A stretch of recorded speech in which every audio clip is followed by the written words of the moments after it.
So welcome back, guys, to Moscow, Russia. We're about to get underway with Lemon Dogs versus Evil Geniuses. Just to give you a bit of an update, we had a couple of technical issues there, server problems, which have now been resolved, so we're all ready to go. Hoping have been resolved.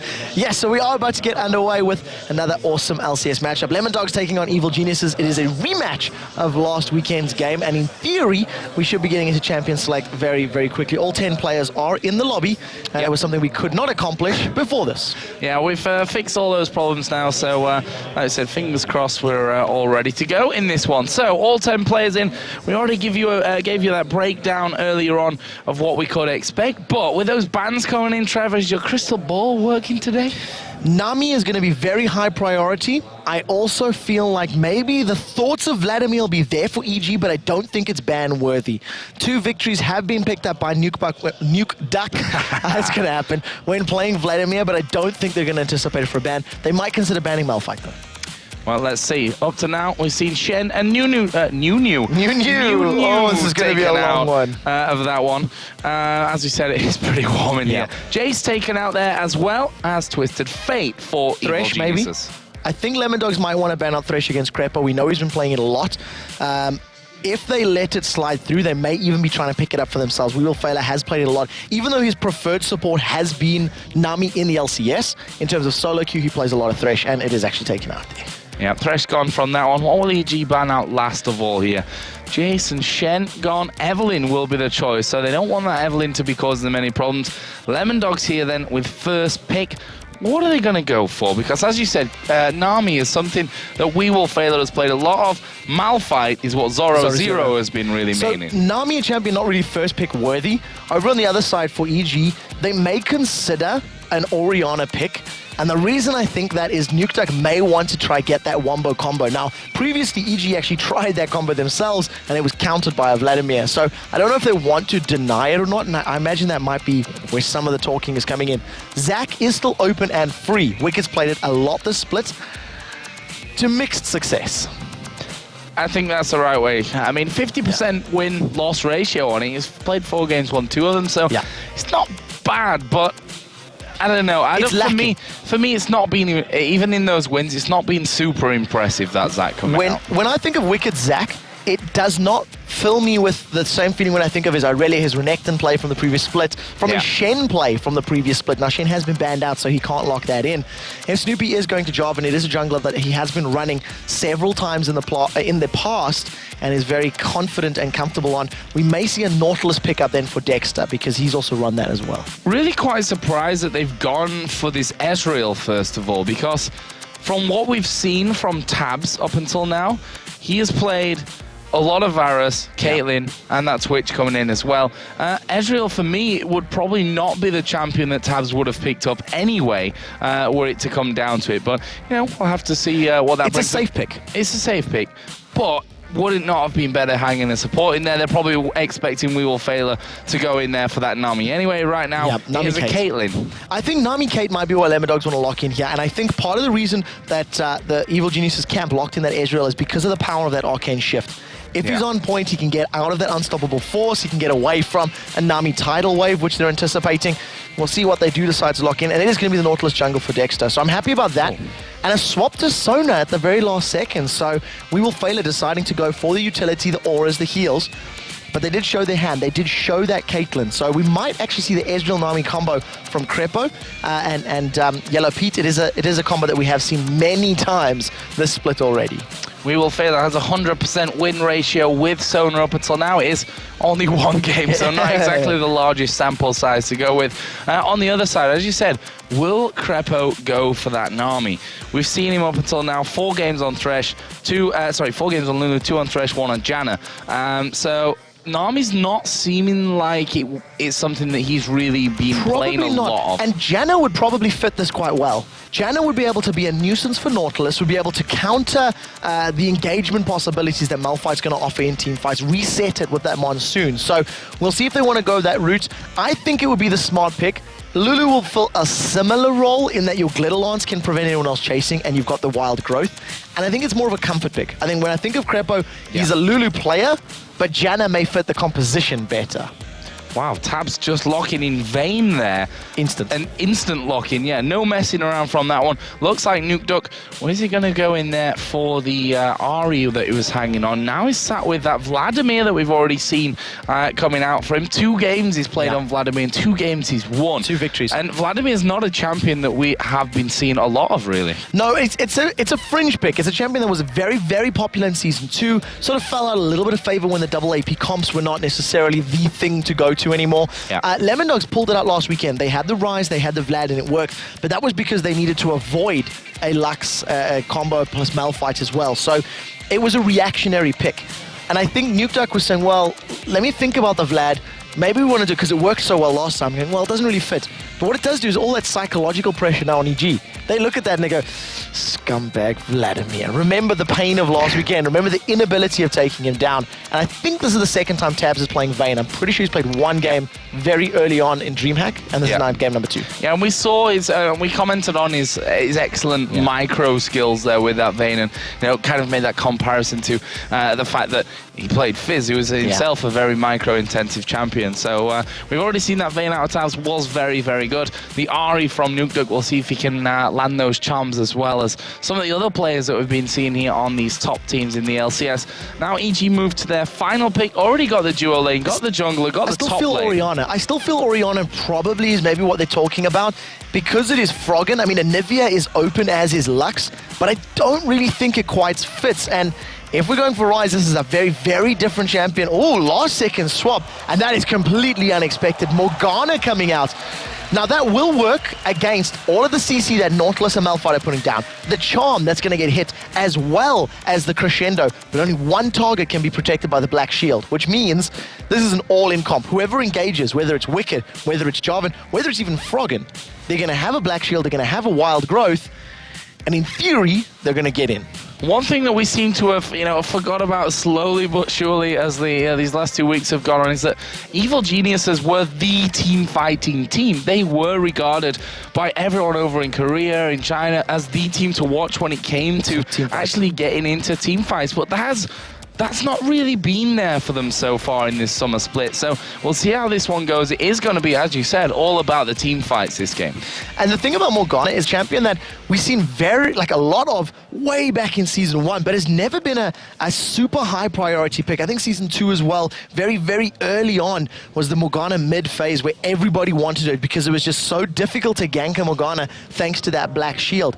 She was actually used immensely during the DreamHack Open tournament, which was open to the public, to everybody playing. A lot of those sort of challenger/amateur teams were running Morgana mid over and over and over. So we'll see Morgana in Froggen's hands, not necessarily the playmaking champion that a Lux or an Anivia is, but still offers similar forms of initiation and damage.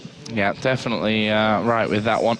But going to be up against the Ari of Nuke Duck in this middle lane, and as he said, his Anivia, his looks not really worked out for him so far here in the summer split. You just saw Crepo there on your screen, and seems to be deep in conversation. So Evil Geniuses here very much focused and getting into this game, as we are going to get in there.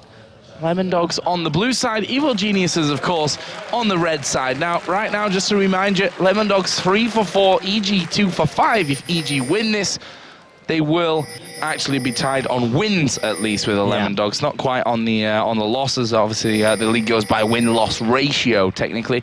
But for Lemon Dogs, a win, as we said, would really cement that mid-table position. And that's definitely what they want to be right now. As we talked about these early stages of the tournament, it's mostly just, or the series rather, it's working towards the playoffs. It's working towards that position where you can earn a spot in the playoffs and then earn a spot in the World Championships.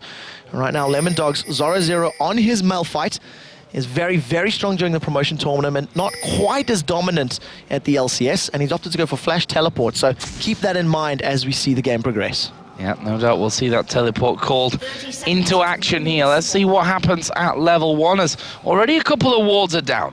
One thing that I do note is that Tabs is running Flash Barrier on his veins. So he's more scared of burst damage, which I find quite interesting when you consider it's a Morgana and a Zac and a Ezreal.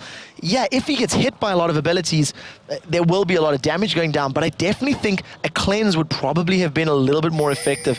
Get out of that dark binding, maybe get, some of the slowdown from Lulu, and more importantly, cleanse off the exhaust that gets put on him. That's going to be very, very important as the game rolls on. Well, we'll see if that comes to maybe haunt him later on, or whether we say, good choice, Tabs, barrier saved you again. Very, very good point. We'll count the times that he survives or not. So let's have a look then at the starts here for the junglers. We can see Dexter starting off with his Wraiths. Wicked going to be doing exactly the same over the other side as Wicked takes away the big one from him. And Zoro headed up towards the top lane. Snoopy is going to be starting off with the blue. So opposite side starts here for both Nautilus and Jarvan. Yeah, and also straight up matches. So 1v1s and 2v2s. So we're not going to see any of the lane shenanigans that we have been seeing. Yellow, Pete, and Crepo getting to lane a little bit later than that of Tabs and We Will Failer. So they will be a little bit behind on CS. You can actually see them pushing the wave a little bit more aggressively in these opening stages, pretty much to try and balance out the difference that double golems gives. So here is Tabs hitting level 2. And Froggen actually with a very good ward. That's very early on. And if Dexter goes a little low, he still has his smite. So look to see if Snoopy, as well as Wicked and Froggen, maybe try to contest this blue buff. Well, right now Dexter is going to kick that one off. Not going to know that ward is there. We'll see if anything can happen from this one. Snoopy is actually headed down right now. Nuke does have smite. Snoopy doesn't have smite, so that might be the problem. And actually, Dexter's already going to have it away. Yeah, I got there a little bit too late. So even though the vision was very, very good, the timing was inopportune, so it didn't work out for them. Snoopy can roll into this mid lane, eats a charm for his troubles, takes a lot of damage. Ignite is down on him, and Nuke is almost going to pick up double buffs. Oh, there goes the dark binding, and wow, a flash away there from Froggen. I think that dredge line was actually in his direction, so would have connected onto him, and that could have been a little bit dangerous. But some early summoner spells coming out there, and I think Snoopy and Froggen looked like the communication there was a little bit off. I think that there was no actual gank there. The fact that Nuke was already backing away from the lane, he was moving towards the tower and getting, to safety. Froggen would have needed to land at a dark binding and then followed up with a knockup or vice versa. And basically, Snoopy just, he broadcasted his attack to the world, and Nuke just landed a pretty simple charm at the end of the day.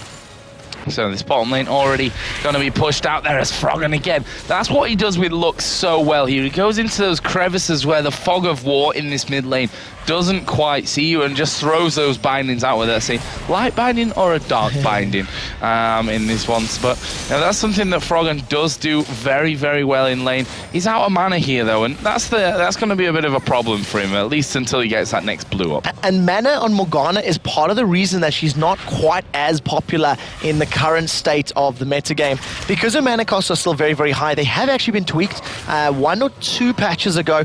I can't recall exactly, but the dark binding mana cost went down, the Soul Shackles mana cost went down, but you can see already just with a little bit of spamming in lane, Froggen is, and he's waiting for that blue buff. Yeah, started off obviously with that Crystalline Flask, which gives you the mana as well as that health, obviously in smaller quantities though. But it is rechargeable, which also plays into his favor. Which, you've got to... Obviously, it has its plus and its minus points when you compare it to other things. Right now, Snoopy is headed towards his top lane. Zoro is camping in the brush. In terms of leveling up, interestingly, Froggen has gone 2-2-1. Now, Wicked has picked a fight with Zoro. The knockup is flashed away. Yeah, that's a really good flash there from Zoro. Wicked actually kind of slingshot in there, does a bit more damage, but Zoro will be able to back off. Flash burnt though, so that's a nice spell to be brought out there from Froggen.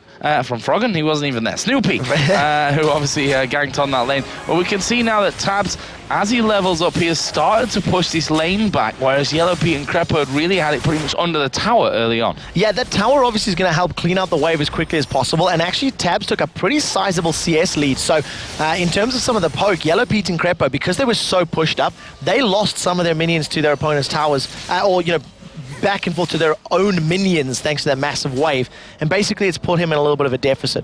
One thing that is good to see is that both Froggen and Zoro flashing those, CC, those abilities very quickly is quite difficult to do, especially under the heat, the lights, and it's already been a pretty long day.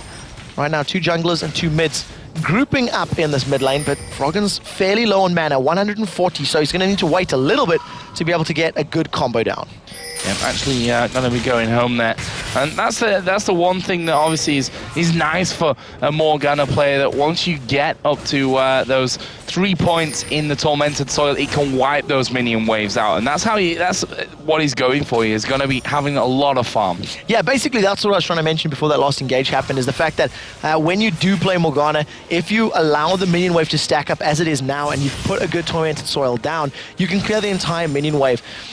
Morgana is a very good pushing champion, but Ari is very good at pushing herself. So as long as both champions play their comps right, there shouldn't be too much lost CS to these towers. So right now, a quiet start. Junglers trying to get in there a couple of times. Snoopy's actually headed down now into the Lemon Dog's jungle. They've seen him because of that ward over on the other curve bush. Let's see if he actually goes down. There's no ward in the tri-bush currently from We Will Failer. No, and he doesn't have any wards in his inventory either. Level 6 Froggen is also roaming around the map. Now, this could just be to steal red buff. It should be respawning relatively soon. They're going to be aware that Dexter did that. Blue, pink ward goes down immediately. Now, Snoopy's picking a fight. Look at the bottom lane. Sona's coming up, and immediately you see Crepo in range. So, EG, they want to make a play. They do have some good vision, but it's just a matter of time before we see who is actually going to show their cards first. They should know that Snoopy's not gone here. Although, to be fair, if it had gone through that top side, that ward would have spotted him probably on the corner. So Dexter has been really careful about this one. The Demacian standard put down, and the fact that creep wave has come out, the Demacian standard will be spotted here by Dexter. Dexter so they know they're stolen. Dexter thinks it's stolen. So Dexter walked past the camp, did not see them, cannot have vision around the corner. So his first instinct is that while I was taking wraiths, they took my red. He didn't waste more time to check the bush. That was actually smart play from Dexter, and very, very lucky for Snoopy, because there was no minions, there was nothing to signal that was happening. Well, I'd have figured with the Demacian standard actually in there, and the time that it's there, that he wouldn't have taken down that red buff in that time. Either way, doesn't matter. It was a good steal from Snoopy. Gonna get that blue buff over on towards Froggen. Of course, it was Froggen in the end who did pick that one up. He decided not to use his smite there, Snoopy, with that. And that's gonna mean a double buffed up Froggen, who's probably gonna be trying to put some good pressure down onto Nuke Duck in his coming moments. That's actually really, really useful for Froggen in the mid lane. Yes, you would ideally want that red on Snoopy to help clear, but his red is just respawned. So by giving that over to Froggen, or allowing it in Froggen, Morgana's auto attacks, which is a little bit of a slower attack animation, is going to hit significantly harder and just keep more pressure on Nuke Duck's Ari. So we'll see if he can, extend the small 10 CS lead a little bit further with the help of those double buffs. See there at the top wicket, and Zoro0 have been going head-to-head this entire time. Zoro0 actually got that giant spell on him right now, which honestly doesn't seem to be helping out too much against Wicked. It's not going to, purely because of the fact that Wicked's abilities are percentage HP damage. So yes, stacking HP is going to help. Oh, that's a good flash. Wicked probably could have afforded to hit that, but he was afraid of an unstoppable force. Even though Zoro0 was low, if they'd comboed their abilities under the tower, he may have gone down. And Wicked's actually winning this lane with his Zac, so that's very good for the Evil Geniuses. Well, right now, Evil Geniuses are pushing towards his top turret. Let's see if Dexter can actually fend them off from this one. You'd imagine so. I mean, his auto attacks are pretty chunky when they come in. The anchor is not just for good looks. Especially with that Titan's Wrath on. It actually does a lot of damage over time based on a percentage of his max HP as well. So, it does play into his favor. We do see that Zoro0 is feeling a little bit of the pressure in that top lane. He grabs himself a Negatron cloak as both of our mid laners miss their skill shots. Yeah, it was just showing. Or they dodge their opponents. They both dodge their opponent's skill shots, showing just how good they are controlling. I prefer that. That's much nicer than what I said. Haunting Guys has come in now from Wicked, which means that, well, that Negatron cloak itself is going to be a little bit less effective. Obviously not cancelled out completely by that one at this stage. But really a very pensive start to the game once again here. Both teams know the risk and know what the reward is here for winning this game. Yeah, and especially because once the floodgates do open, it's going to be very difficult to contain your opponents. You've got all-in champions like Zac, Jarvan, and Morgana, and very similar on the other side, Malphite, Nautilus, and Ari. Ari needs to get within pretty close range to deal a lot of damage. So basically for both of these teams, whoever is able to get the item advantage will obviously be able to start snowballing ahead, controlling a lane or controlling the tempo of the game. And right now, it's just farm, fest, RS. Respective wins for EG on some lanes and LD for their AD carry. Dexter actually tried to get in towards his bottom lane here. We will fail at putting himself a pink ward down so that he could keep that. So Froggen, Crepa, I don't know why I've got Froggen here in every single lane today. It's just Froggen on the brain somehow. It's probably that Morgana pick that's throwing me off. Dexter is still trying here to get in. And as I say, that does, as you can see on the minimap, start to recall. And Snoopy says, hey guys, red buff's up again. Yeah, and he's waiting here for a very long time. There was a ping there on Tribush, so they're thinking that Dexter may be pushing towards the bottom lane. Now take a look at vision. There is no vision down in this bottom lane here for either of Tabs or We Will Fail. I think they've just realized it. Here comes Snoopy from behind. He does have a Cataclysm. Is he going to catch anybody? That's the question. No is the answer. Hey, he actually gets pinned to the wall there, and they're going to try and turn this one around. Brilliant crescendo comes in. Snoopy is going to go down. The teleport was actually cancelled there, I think. First blood going over to We Will Fail, but Tabs may end up going down. Now Yellow Pete's going to carry on chasing double flashes, and there's the barrier. There is that barrier that we were talking about earlier on, and now Dexter coming in here. Has he got the damage to take down Yellow Pete? Probably not, but Nuke Duck will have as the charm lands in onto him, and that is 2 kills in the bottom lane for Lemon Dogs. Massive, massive play there for Lemon Dogs, getting the double kill. The teleport was interrupted by Zoro because Wicked dove in there. Wicked charged up the elastic slingshot, bounced all up in his face, and prevented Zoro joining that party. Unfortunately, that was a bad gang to begin with. Snoopy missed his knockup. He was unable to land on We Will Fail until after his vision, after he regained vision. But nevertheless, 2 for 1 at the end of the day. So that barrier. That barrier, 1 for 0. Sorry for doubting you, Tabs. It appears in that engagement it worked perfectly. Yep, saving his life there, got himself the assist and got away. Yellow Pete did pick up a kill, which has given him the Sheen and the Spirit of the Elder Lizard for now going in there, so working his way up to that blue Ezreal build. But if we look at this year's CS, he is starting to fall behind, and as we know, Vayne just going to get harder and harder to play against. Yeah, going to be so difficult, and especially when you start talking about the actual damage output that can be put down. Blue Ezreal is never ever going to match up with a Vayne in terms of straight 1v1. You can actually see the duel right here.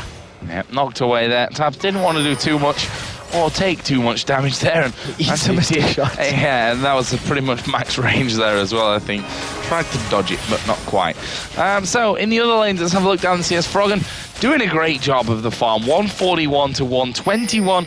Nice solid 20 CS lead. Got Negatron Cloak, got these Sorcerer Shoes, and a couple of Doran's rings in there as well. On the other side, Phoenix Codex, but that's pretty much, you can swap that out actually for that Negatron Cloak. Other than that, the same. Yeah, but exactly the same for the time being. Nuke Duck, however, is that CS behind because he roamed to the bottom lane. So because he ran down there to pick up that kill, it worked out for him. But of course, Froggen was continuing to push, and it's actually, there's not all that much damage in those 2 mid lane turrets just because both champions are able to clear waves. And now that we actually look at it, there's a lot of wave clear from all of these champions involved. You've got splash damage for Zac, for Java, for Morgana, even Ezreal a little bit once he gets those gauntlets completed. And then of course, Malphite, Nautilus, Ari, they'll be able to clear waves very, very quickly. So when sieging does begin to happen, probably that little bit of extra range from Ezreal will play into EG's favor. And we've got 14 minutes and 40 seconds into this game without seeing a dragon being taken down right now. And I know that Lemon Dogs are pretty much the most prolific dragon-taking team in the LCS Summer Split so far. Captain Kaplan would have to give you the exact stats on that one, but we definitely know that out of them. And as I say, that EG started off. So they do start it off, but the question is, will the prolific Dragon killers be able to score themselves another one? Teleport coming into the river. Dragon is picked up by EG. The hook misses, but they still want to play. They've actually gotten onto We Will Fail, but the crescendo will land onto a couple of them here. Crepo will put the wild growth on himself. A little bit selfish, but does the job. As a Yellow Peak comes in from the side. Snoopy going very, very low. It's Ari that picks up the kill, but Dexter is falling low. He will dredge line himself away. Zoro Zero starting to fall, gets slowed down by Wicked. Has to use the Unstoppable Force, which I honestly thought had been used a little bit earlier on, and I'm somewhat unsure as to why he didn't. So he does manage to get away. One thing that was very important there was that Morgana jumped in with the Soul Shackles, tried to stick to Vayne, and she was instantly condemned into the wall, stunned up because the black shield had actually worn off. So Froggen's ultimate was on Sona as well as Vayne, and it did nothing other than that initial damage. Good on Snoopy to land that last auto attack to pick up the kill. They get the dragon, they get the tower, and they get a couple kills out that. So Evil Geniuses will be very, very happy with that trade. Yeah, 2,500 gold is the lead that they have from this one, with that tower going down as well. And a 1,200 gold purse here for Ezreal. Obviously, Yellow Pete to spend the next time. Oh, I say the next time he goes home. That's exactly what he did just do, and picked up that chain vest. We see Morgana with the Abyssal Scepter now done. On the other side, though, for Nuke Duck, we have the needlessly large rod done. The one thing that I'd like to see how this battle actually plays out is how they deal with the super tankiness. Wicked is being very aggressive, jumping onto Nuke Duck, putting some wards down, and this is something that we haven't seen EG doing yet throughout the LCSs. Aggressive warding and aggressive jungle play. They're well aware of their opponent's buff timers, and I mean, you've seen their Wicked. He jumped in because he knew blue buff was up, and he's still running some interference while the rest of his team takes this mid turret. Yeah, and that's nicely done from him as well. We Will Fail, obviously, is very, very squishy. Actually flashes away there as a True Shot Barrage comes through as well. They're going to try and hold them off this turret, but I think they might have it here. So it's going to go down completely for free. We Will Fail is running a little bit scared. Very nervous of that Dark Blinding Soul Shackles combo that could come out from Froggen, plus all that additional damage. I still remember when we were watching competitive Morgana, if a Dark Binding lands in the mid to late game, that's it, you're pretty much dead. So basically, you have to avoid that. That's a must-dodge ability, no matter what it costs you. Now as Tabs in the meantime, though, pushing out this bottom turret, gets Lemon Dogs their first of the game, and gets rid of the 500,000 gold difference. 500 gold difference that was on the two. Never mind. I have no idea where I was going with that. It was 2,500, it's now just 2,000. There we go. That's a lot more simple. Zoro Zero might be in trouble here at the top, though. Yeah, so it does look like they're caught out a little bit. Dexter eats a Dark Binding as well as sitting on that tormented soil. Remember that the longer you stand on it, the more magic resist you will actually lose. So that combined with your Abyssal Scepter is going to make Morgana and Zac actually hit very, very hard, especially because you've got another penetration item in Zac with the Haunting Guys. So EG still showing that there is safety in numbers, and they're playing a roaming game. They're sticking together in these little groups of 2, 3, and 4 and pushing objectives down. If they had stayed group in the top lane, they may have gone for that third tower. Instead, they see there's an opportunity by roaming through the jungle, but they both walked over a ward. Well, the thing is, Ahri is in that mid lane right now, which, in the top lane, which may allow a bit of pressure into this mid lane, but in the end, just backing away. So, some Fire Cape was just finished in there as well for Zoro Zero, and we go into a bit more of a passive time in this match. It's actually been a very passive game, to be honest. It's been a full laning phase. We had straight-up matchups, which is something we don't see all that often at all. So, this is now the abnormal game, so to speak. And basically, as far as mechanics go, both of these teams are very, very equal. Froggen does have that additional CS thanks to Nuke Duck roaming around in the early stages of the game. And, you know, top and bottom 10 CS apart, but swapped opposite, it basically balances out. Snoopy just picking up Spirit of the Ancient Golem there. Pretty much the same time as Crepo. He's got the Ruby Sightstone, so plenty more vision going to be coming out, and that's going to help them. And what you were touched on a little bit earlier on of getting those wards down across the Lemon Dogs jungle. Now that mid turret is in fact out of the game, we have Dragon coming up in 1 minute and 40 seconds, and that's where we've seen most of the action up until now by that first Dragon spawn.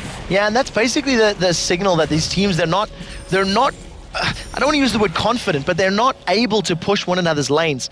Wicked and Zoro Zero were actually killing one another's creep waves on opposite sides of the river because they can't kill one another, really. They're both very beefy, very tanky. What's this D-Man like to say? Two fat lads from Grimsby bashing up against one another. And basically, until an objective is actually contested, this laning, farming, EG timing game is going to continue. And I feel sorry for the guys from Grimsby, not because they're from Grimsby, but because Steven hates on them so much. So make sure you give him some abuse back for that one. Although that's definitely a Northern English thing going on there. Very small number of people, I imagine. Yeah, I think so. Probably the same amount who come from my hometown. Pretty similar sizes there. But anyway, enough of that. The game I say that, and really the game at this point is farm from both teams. But with that dragon now in half a minute, we may see some action. That's the thing about this. Because of the compositions, even though it is still incredibly slow placed right now, the moment somebody overextends or puts themselves in a poor position, we're going to see a very hard engage. And remember that Zoro does have teleport, so he's going to be able to, join any of these fights as quickly as possible. Wicked is about to run up here, and I think Zoro might get himself baited into a 2v1 situation. It does look like he's backed away in time. The rest of the Lemon Dogs are simply not in the right place, so another almost fight becomes almost nothing until Froggen shows up. If this Dark Binding lands, Zoro's in trouble. Yeah, he does, and actually the Les Bounce almost knocked him away there. Soul Shackle's coming in, and there is the unstoppable force. The elastic slingshot from Wicked, and the slow will surely tie this up. Froggen lands it with a Tormented Soil, but while there's two men top, Zoro wasting time for his team to be able to pick up the dragon. Definitely a fair trade. Losing that little bit of gold, or giving that over to your opponents for being able to pick up dragon, is much more important. Wicked needs a charm for his troubles. Nukeduck puts a lot of damage down to him, but now we see the Lemon Dogs are out of position to defend this mid turret. Tabs went a very long way around, so by the time they get here, it's already a third of the HP taken off. Are they going to be able to push through to this one? Next minion wave coming down here shortly as they try to latch on to Wicked. What? That doesn't quite work for them. Yellow Pete and co pushing in there now. The Dark Binding's coming out from the side, and that's the danger with the Iceborne Gauntlet now. The danger is that they can slow someone down. It makes a Dark Binding, for example, a lot easier to land. And if that one isn't enough, you can get slowed by that, you can get slowed by a Glitter Lance, and that's just going to allow Froggen to set his sights and lock onto you. So, and we talked about it, if you get caught by Dark Binding, you're practically dead. So, for the first time since that first red buff, second red buff rather, Evil Geniuses are going to steal the buff away, and is a very good invade, and it's thanks to those wards. Look at the vision in and around the mid lane. Unfortunately, because they've backed off, Lemon Dogs now have positioning on this mid turret. They're going to have to tank it if they want to take it down. That is a lot of damage coming out very quickly. Just shows you that Vayne with extra attack speed coming in, Blade of the Ruin King, and doing good amounts of damage. There's another Dark Binding coming in, not quite got the range to lock down one man from Lemon Dogs. Wicked, 20 CS ahead here, is doing a good job of constant pressure in this top lane as well. Got that Spirit Visage now added in. Good magic resist, and of course going to help him when he picks up those blobs. Yeah, exactly. Just helps all of those health and regeneration effects, so it's going to make it even more cost efficient to actually use your abilities, especially once he starts to lose a little bit more effective life. Right now, he's all the way down on that inner top turret. Zoro's teleport, we've seen it used twice. Once was interrupted, second time resulted in a team fight, which they technically lost if you look at the bigger picture.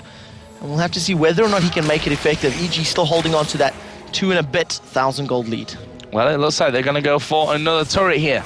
Inner top lane as Lemon Dogs are coming around from the backside, but Vayne is in the bottom lane, and with that, EG should know that they've got a chance. Yeah, as long as she's in the wrong lane, Vayne's not going to be able to make it any impact. Zoro eats himself a Dark Binding, shot barrage to clear out the wave, and right now, EG are just doing the best they can to put damage down, but look how quickly that wave dies. They do have very good wave clear, that is the Lemon Dogs, so it makes sieging just a little bit more difficult. They're able to heal up as well. We talked about this in the last game with that Sonar in there. That heal, not to be underestimated when you're trying to siege up turrets and putting the poke down, although, the likes of Froggen and Yellow Pete will have their Mystic Shot and Dark Binding on pretty low cooldown anyway, so it's hard to keep the heals in sync with how much damage has been done. In addition to that as well, there's actually some natural sustain coming out of the EG lineup as well. Morgana's got built-in spell vamp.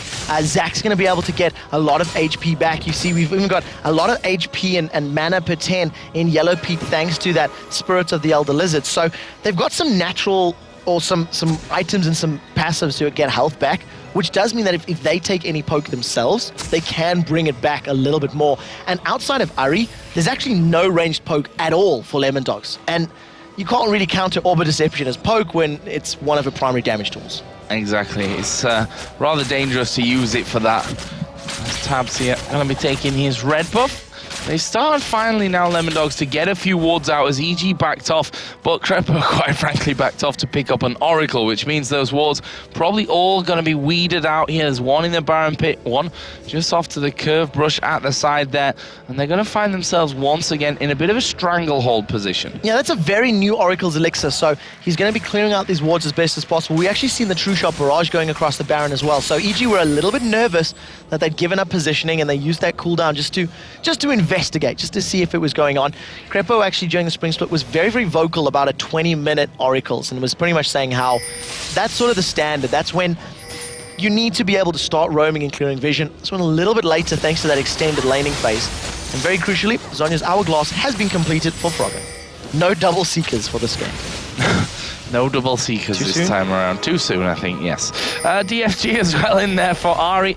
We've seen pretty much every Ahri that gets to this stage of the game going in for that item as well. Looks like going to be headed towards that Abyssal Scepter second. The thing that I like about that is Ahri actually does change. You are right that picking up that Abyssal Scepter, picking up the DFG are sort of core items on Ahri, but it does... The build order differs depending on who you're facing against. So, for example, against the Zac, the Morgana, there's not all that much physical damage, therefore you go Abyssal Scepter quite quickly. We've seen Ahri's rushing Zhonya's Hourglass, and we even seen Foreign Lord picking up the Hextech Gunblade, which, with a lot of ability power, has the potential to deal more damage than a DFG, at least as far as the active ability is concerned. Yeah, and the fact is the spell vamp that you get back from that was healing him for almost half of his health by the end of the game, as well as we are going to see them going in. Dark Binding, no, not connecting him. That is the go. That is the go here for Evil Geniuses. If a Dark Binding lands, they hit it, they fight. If not, they're a lot more cautious. And their entire team can jump in. Jarvan, Zac, Ezreal, if they hit it, all four of them are going to be in your face saying what you're going to do about it. Put you into a 5 versus 4 situation. If anyone does run the risk of going low when they commit, they're instantly going to be wild growth, and that person's going to have that extra lease on life. So it does look like it's working out very well from them. The previous Dragon did go to Lemon Dogs for free, and this Dragon is now going to go for Evil Geniuses. True Shot Barrage does literally nothing to Zoro. We have noticed there the last couple of times.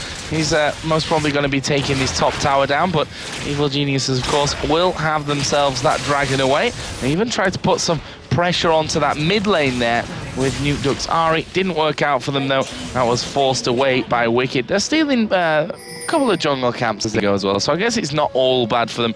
But with the dragon pickup, definitely a big thing for Evil Geniuses, and they may now have the inner bottom turret. Well, this is the types of games that we were making jokes about the Evil Geniuses for in the past. We do see these two very tanky champions in this top lane. You mentioned how beefy Zoro is looking, and the truth is that with that Sunfire, with that Abyssal, it's going to be pretty difficult to actually burst him down. He's got a lot of resistances, a lot of max HP, close to 2,600 already at level 16. And basically, until we see like a Last Whisper in the hands of Yellow Pete, or maybe even some more ability power for Wicked and Froggen, he's going to survive an eternity in these team fights. So, EG once again going to be stacking up here in that middle lane. Again, Crepo going to be trying to get his wards down, and there's none actually there. I think there is the one on the actual Baron itself. I don't think there is, to be honest. I think that's actually going to be completely clear for them here. So they're going to be able to ward the entirety now of this blue buff area. Oh, EG, they just missed it, but they managed to catch Nuke Duck, who's even better than catching We Will Failure. And we're stacked up to contest for this blue buff. I don't think that EG have vision, so let's see if we can get a blind steal. Dark Binding took it! Yeah. The Dark Binding took it! That timing from Froggen, I say timing, it was just a blind shot straight through there into the brush, and it worked out nicely for him, picking that one up, stealing it away more importantly from Nuke Duck, and now they're going to push into a turret in the mid lane, in the inner mid, which is less than half health. And that was all thanks to that previous push that they were doing. Evil Geniuses are playing the map superbly here. That blind steal was great, really just showing Froggen's understanding and knowledge and when to actually fire that out. But more importantly, it wasn't body blocked. And you need to do that when you know your opponents are timing your buffs and trying to steal them. So another buff goes the way of Evil Geniuses. And it does look like we're going to have that 70-minute game we were talking about earlier in the weekend. It's definitely a slow one so far. Definitely a slow one, but EG's showing that I think this is what their plan was to get some wins on the board here, to say, you know, we used to be amazing. We used to be beating teams like this for, you know, eating them for breakfast almost, and that was with this style that they're going with right now. So why not keep playing that? They've had trouble, they've said it themselves, switching to Season 3 and how the items work and how the game has been played. So why not give this one a go again? Because I think everyone's forgot how to play like this. I can agree with that, and I also think it's going to be even more pressure on Lemon Dogs. You know, Lemon Dogs are a team that have come into this and they've smashed a lot of people. They've played fantastically well during the promotion tournament. And how many games does Lemon Dogs have under their belt that have gone 45, 50, 55, 65 minutes long? I guarantee you that it's not going to be the same number of games as EG, nor at the same level. So the risk of them making more mistakes or cracking under the pressure or feeling the weight of it is going to be significantly higher than that of EG. So, you know, they're playing to their strengths, and you've got to give props to EG because they're still in the driving seat. Yeah, they are doing extremely well. There's no doubt about that one. Looking very promising for a victory here as Froggen actually chasing Zoro0 down that bottom lane, and he was really scared of that binding coming out there. Auto attack him, just scare you away, just get out of this lane, get back towards your team. Right now, Evil Genius actually in the jungle by the red buff.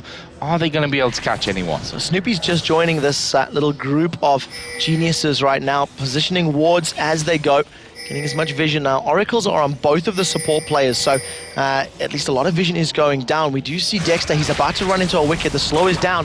Dark Binding misses, and both teams just saunter on away from one another.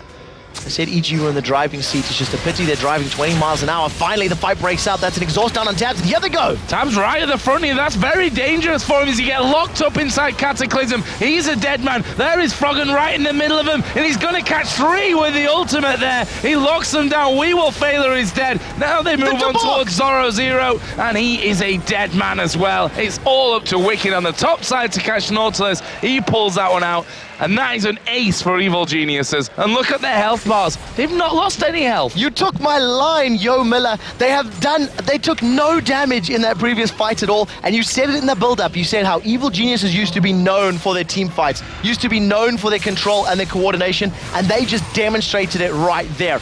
20 seconds on the clock, they can get the tower easily. They should be able to stick around for the inhib and then back off, place some more wards, and start challenging for Baron. Yeah, that was typical Season 2 Evil Geniuses there, fighting inside of the jungle, executing everything brilliantly. Froggen, with that ultimate, with those soul shackles, hit 3. It was about to hit the 4th just before it actually proc there at the end to get the stun off. He is now 3-0-4, Wicked Zack 2-0-4, Yellow Pete at 2-1-5, and this plan that Evil Geniuses have come into this game with against Lemon Dogs is working out sublimely for them. Yeah, it's completely perfectly constructed. And one of the things that was so great about that engagement, Crepo did not hesitate to exhaust Vayne.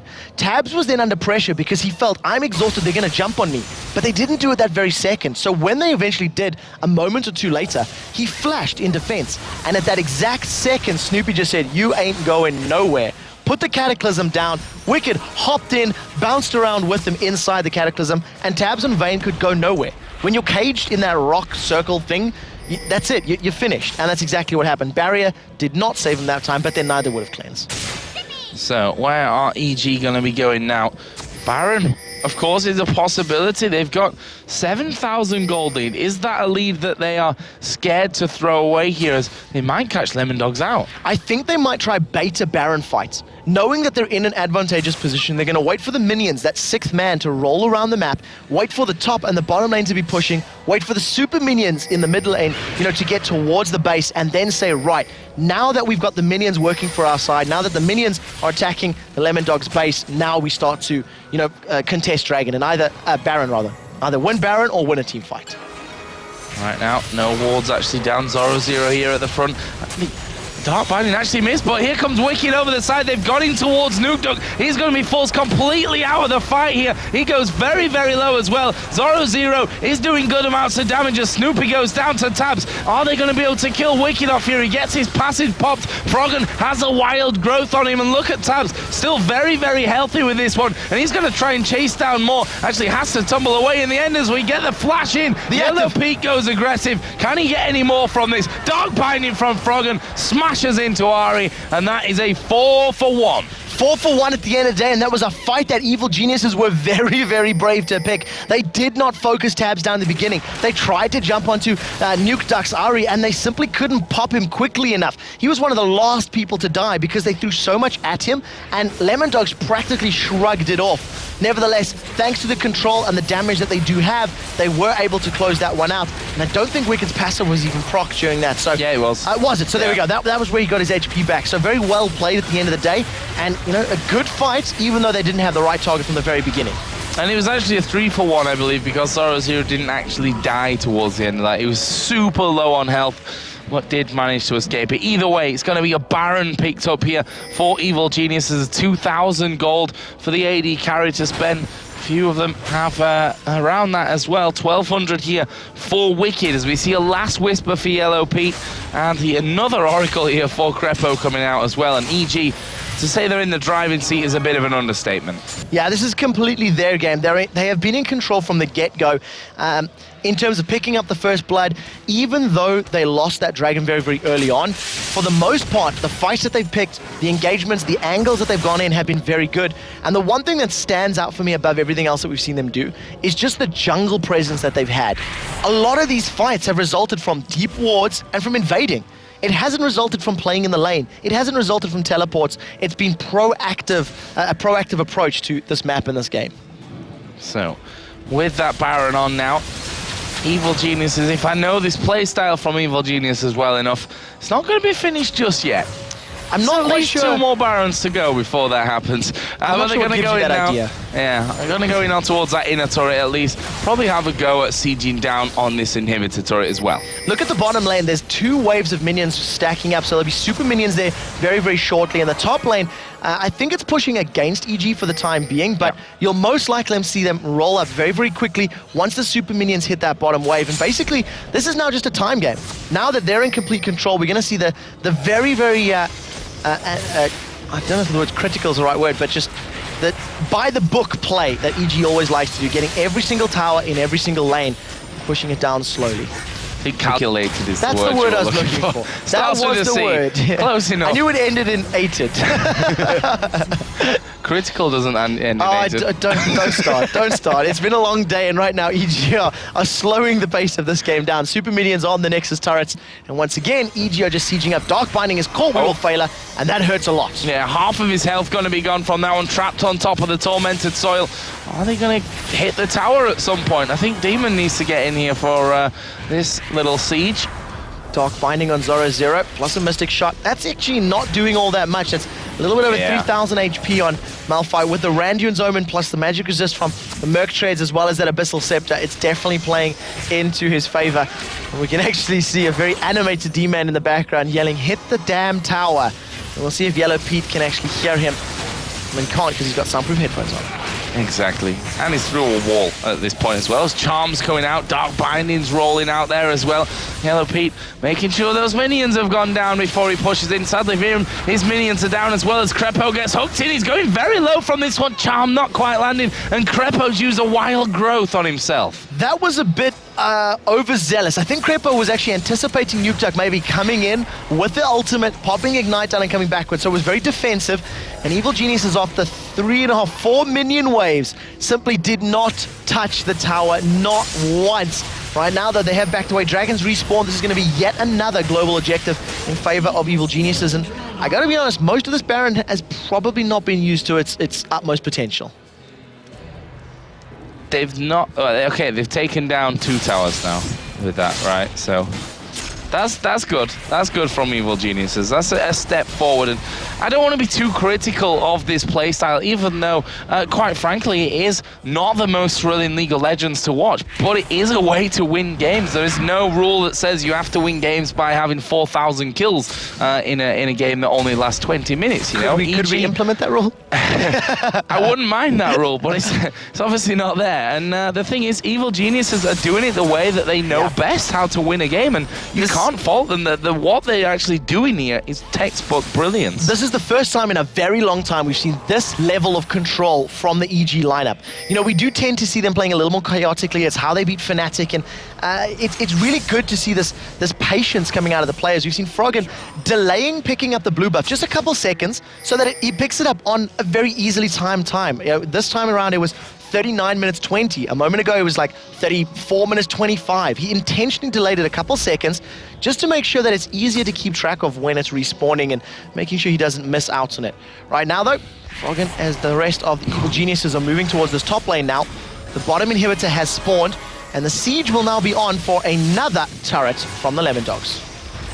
Yep. Let's see if they can manage to hook anyone in from this one, though. I think Dexter could be one of the biggest keys here for Lemon Dogs if they're going to do anything. We saw earlier how they managed to take down Crepo very low, force him to use that wild growth on himself, and it looks like Lemon Dogs have actually forced Evil Geniuses away from their base. Yeah, in a similar position, Zoro is obviously going to be able to have a very big impact with that unstoppable force if he's able to make his way in. Zoro, very good reaction times there. There's the hook.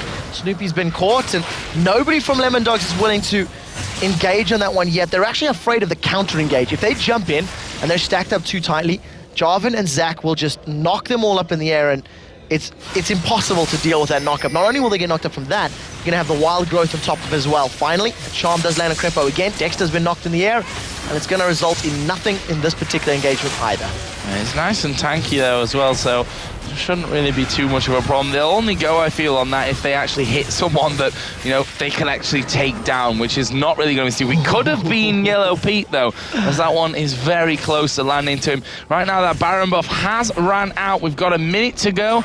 And I predicted 3 Barons before the game goes out, and it looks like to me that we could possibly see number 2 at least. Yeah, damn you, Joe Miller. We'll see how that works out. With a minute on the clock, Evil Geniuses will try to take down this inhibitor first. If they can get super minions pushing into the Lemon Dogs base and then shop, a little bit of money they've got, they can obviously pick up that Baron a little safer. Probably repeat what picked up that Baron previously. Try picking engagement around the river. Force Lemon Dog's hand. The slow is down, but the dark binding is not. Keep a very close eye on Froggen's positions, because when it does catch a champion, that might be the signal to go. Snoopy's charmed up, and we're pretty much just waiting for the fight. Yeah, just still hanging back though. Don't want to go in on that one. We see the inhibitor down to less than half HP as Wicked. Half in there, half out. Tabs actually use his ultimate there as they are going to put down some good damage. They're going to go in for this one. Zorazir though is going to pop Snoopy from that. He tries to run away for the top side. Froggen having to use that Zonya's Hourglass. Wicked going to take a lot of damage here as well now. He is actually going to go on a killing spree before his passive is popped underneath the tower. That means 2 of them go down, and right now it's a 1-for-1, and Lemon Dogs have the base. They can heal themselves up from this one. See Shirelia's Reverie pop. That gets them out of range there of the anchor from Dexter, and EG back away. They did manage to pick up the inhibitor though, so 1-for-1 exchange, and Wicked getting caught is what resulted in that team fight. I'm going to call that a loss. That was a team fight loss for EG. We did see a flash from Froggen, dove in there, put the soul shackles on, but didn't manage to stun anybody up, and very crucially, no Cataclysm usage because Snoopy got knocked out of the air, insta-gibbed by the members of Lemon Dogs. Yeah, I didn't even have time to use his flash, so not good at all. Baron is available. Again. Of course, had Baron number 2. Real question on my mind is whether Lemon Dogs will try and challenge for it this time around. They are more than 10,000 gold behind at this stage. Baron, if they can pick it up, helps them bring that back. If they end up getting ace in a Baron fight, though, this is GG. This is GG-EG, in fact. So we'll see if that works out for them. Crepo with yet another Oracle's Elixir. He's clearing out the wards, clearing out the vision. We see Zoro teleport is still up. I don't think we've seen more than 2 teleports this entire game. So he's going to be able to split push and try counterbalance the power of those super minions. If, of course, he can keep them at bay, it makes this siege, or it makes this slower pace game a little bit simpler for the Lemon Dogs to play. In terms of CS numbers, we haven't looked at them. Even in the top lane, 30 CS in the mid. Wicked is charging up the slingshot. They've got vision. That's a long distance, but I think it's timed out. He's going to need to wait for the cooldown again. They've got vision. Here's the teleport coming in. They're going to be well aware of this. And the call is back. Call is defensive. Teleport cancelled. Cooldown used. Number 3 to 0 effect. Now they should fight. They know that Malphite, well, obviously I've been hoping that for a while here, but I mean, that Malphite's got to walk back now. They know that. They know that that teleport's not going to be there, but EG don't want to fight here. And Lemon Dogs are going up the middle. EG are going half down. Are they going to come up? No, they're going to go for a bit of a base race here, which Lemon Dogs, will they win? Will they lose this one? It looks like they're going to back off to me. They're going to back out straight away. This is the most socially awkward base race I've ever seen. EG were not fully committed to it. The calls were split. They're going to be able to pick up the inhibitor turret completely for free. Recalls are in. Home guard boots. Ari's running forward, and they don't even trade towers. That was a free tower for EG based on positioning, but it was a very awkward positioning to begin with. A very tense game here between Evil Geniuses and the Lemon Dogs. As we mentioned, that Baron is available for the taking. Dragon as well. But no one cares about Dragon at this point, because the Baron's alive, and whoever goes for Dragon is going to lose Baron. Here we go, though. Zoro is going to face check it, but look how much damage he's taking. Not a lot, I tell you, as we see Snoopy sliding on top of him. Are they going to fight? No, Lemon Dogs want away from this. I cannot believe that. No flash is used, no unstoppable force used there at all. Malphite takes all that damage. He man modes it up and says, Evil Geniuses, I am an unstoppable force rock. You can do nothing to me, and walks away from it. He didn't even pop his Randian's Omen. I mean, he didn't even use the Randian's Omen active. The moment Snoopy jumped forward, he panicked because he realized he was going to be in trouble, and he decided to back off. The slingshot is charged. Wicked's jumped in. He has a fight. Yeah, We Will Fail and may not be able to survive this one. As I say, it completely survives, and they back off. Wicked. Bounce. If he had bounced, that would have been a dead Sona, but he opted to err on the side of caution. And the question is, if they continue to err, will it cause an error and make them lose the game? What?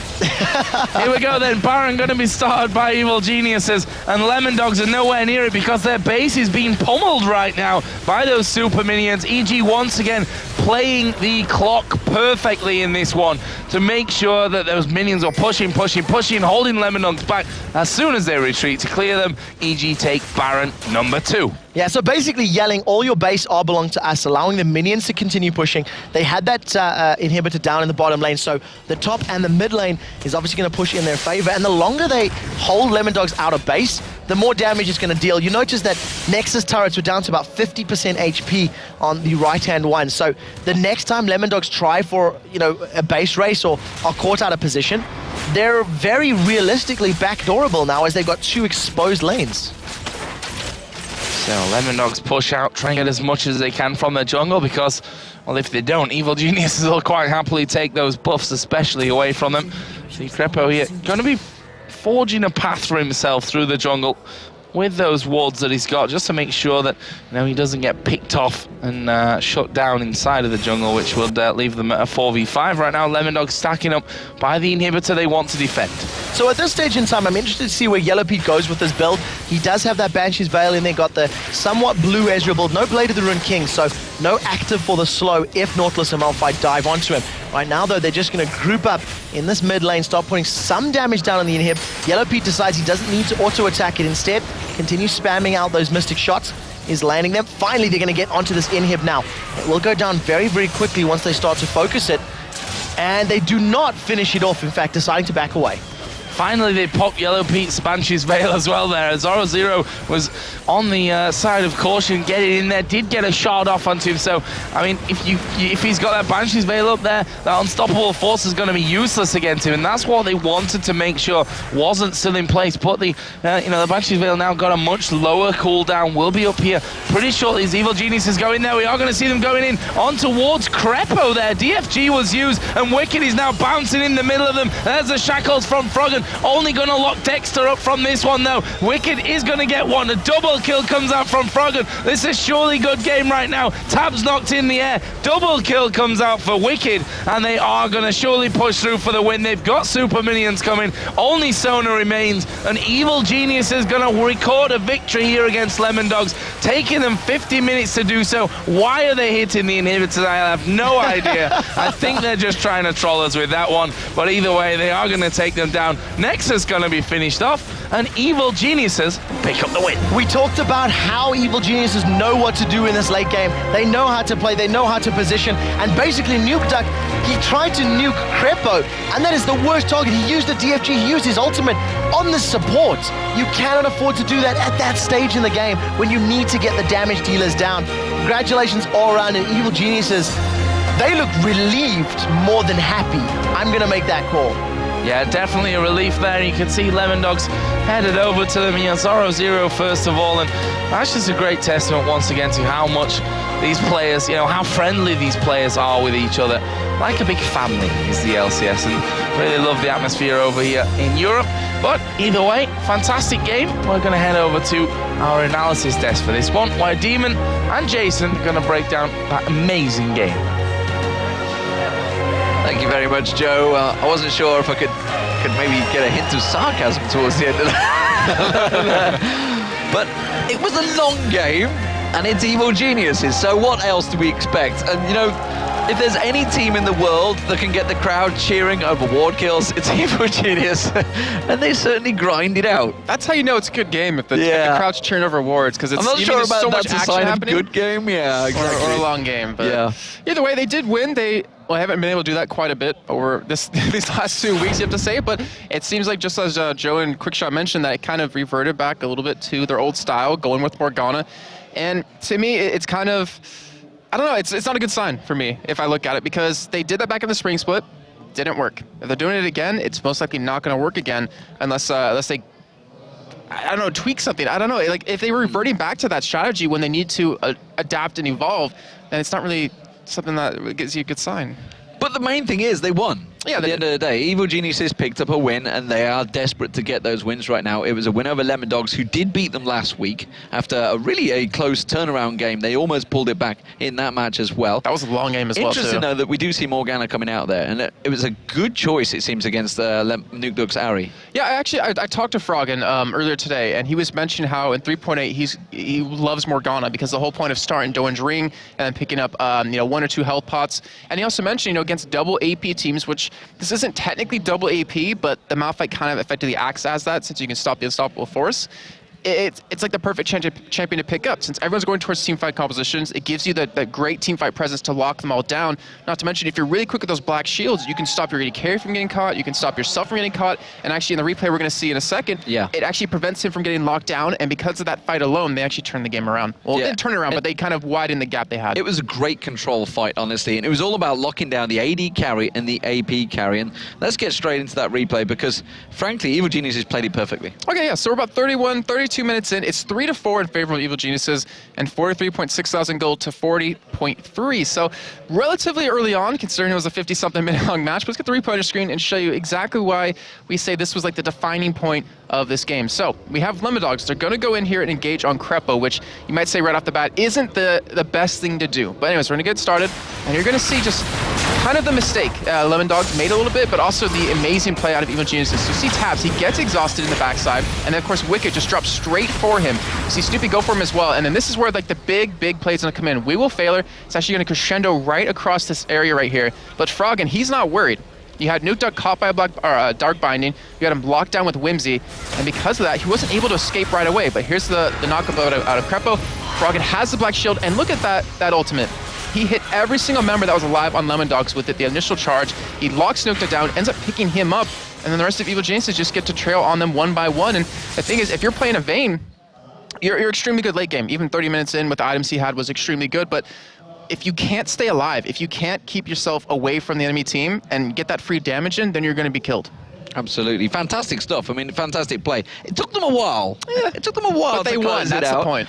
And they are standing nearby. But, without being too rude, Evil Geniuses like to take their time to finish these games. It's what they do. And, Trevor and Joe were talking about it in the match. The fact that... if they're in their flow, it may be a slow game. They had the Baron, they still didn't close it out. They had another Baron. They thought, should we do it this time? I don't know. I think he had like 3 or 4 more Barons before they went for it. I see Crepo behind you. He's doing one of long game kind of things. But luckily, I wasn't casting it, so for once I didn't lose my voice. But we are nevertheless going to go over towards the main stage. Sox is standing by with Snoopy. Thank you very much. Thank you very much. I'm here with Snoopy, if my mic would turn on. Guys? Guys? All right, perfect. So Snoopy, jungler for EG, just come off a victory against Lemon Dogs. Talk us first of all through the Morgana pick in the team comp, as that is something we don't see that often anymore. I don't think we've actually played Morgana since Season 2 as a team. It was the first time. Like, it's really weird. We've not had that much practice recently. It's kind of go with comfort picks. And Frog was like, I want to play Morgana. They have a lot of initiation. We had Black Shield and Morgana. He felt really comfortable with it, so we just went with it. Elaborate a little bit about that practicing. It's something that a lot of teams have been using, well, as an excuse for maybe not performing that well. So you guys are currently 3-5. What's your feeling about the team right now? We definitely didn't have as much practice coming into the start of this season as we'd want to. We've kind of let that be known to everyone. Whether you're thinking it's excuses or not, we definitely haven't had enough practice. Hopefully next week, coming back to Cologne, we're really going to sit down and make sure we play a ton of games before week 3. And we'll be back to our best. Give us, like, maybe week 4 will be as good as new, but week 3 we hope to be playing better. We'll hold you to that. And finally, you guys have tons of fans here. What's your message to them? I might mess this up. Spasibo za vashu podelsku.